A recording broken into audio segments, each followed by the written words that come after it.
intended to be summative, child does poorly for whatever reason, you're allowed to make it a formative assessment. Something that was summative now becomes formative.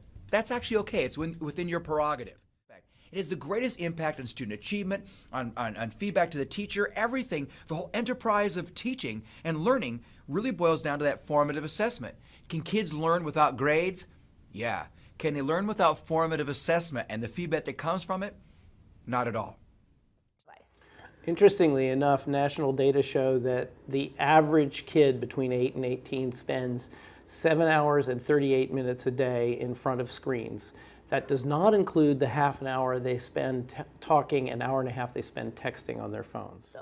Well, I think what we've realized is that we have shifted into an online or virtual experience much more than a direct and in-person experience. And we have to take a step back and recognize that these are tools, very powerful and very good tools for doing certain things, but it's also easy to get sucked into an online existence and lose touch with each other and with the real world.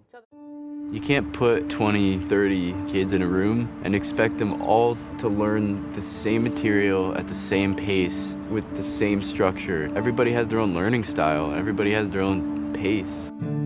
Even though our achievement data has looked pretty good over the last few years, our students are struggling in college, so we're losing kids. We begin to think about, what is it that we're missing? In traditional education, we have always been having a one-way conversation. There has to be a better way to get students engaged in this process. We have this small cohort of people who do extraordinarily well and everybody else drifts away, and that is not a healthy society. The strategy of successive governments has been to say, narrow the curriculum, standardize everything, and have more testing. Systemically, it's not working.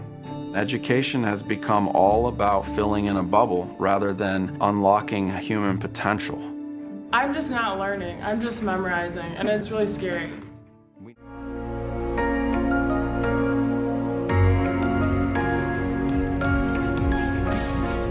Anything that you need to make, it's important that you make it. Humans do two things that make us unique from all other animals. We use tools and we tell stories. And when you make something, you're doing both at once.